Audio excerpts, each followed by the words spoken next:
Ayan, Elroy Mix, magandang hapon o mayong hapon sa tanan, no? So, nandito tayo ngayon, Elroy Mix, dito sa ina-update natin na Coastal Road dito sa may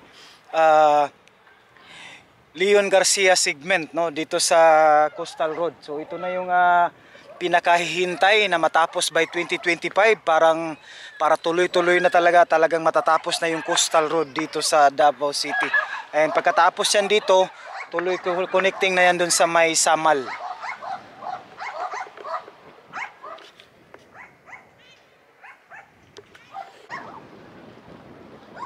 Elroy Mix, so connecting na yan sa Samal doon. So yan, nakikita natin. Parang dito la yata boundary ni yung isang contractor na yan. Dati last time wala pa itong mga tambak. So ngayon napakabilis nila ngayon, no. Ayan. Naman sa unahan, magtatagpo yan sila dito, Elroy Mix. So yan, no, napakabilis. Dati gumagawa lang sila ng daan muna. So sa ngayon talagang napakabilis, no.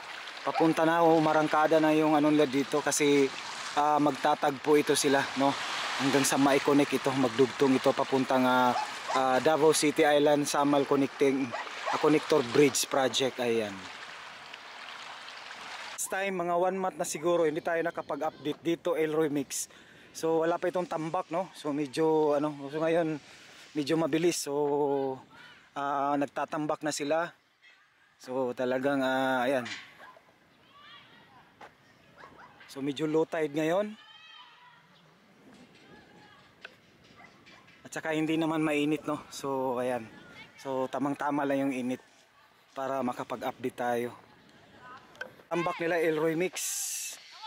Ayan.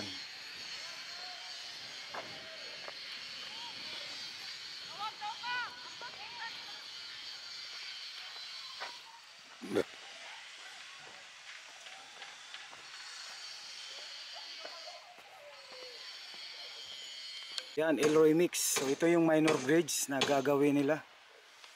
Ayan. So malaki-laki yung bakal. So minor bridge yan dito para doon sa kabila. So dito na umpisahan na nila yung pero sa kabila parang wala pa. So dito muna yung nauna nila, Elroy Mix.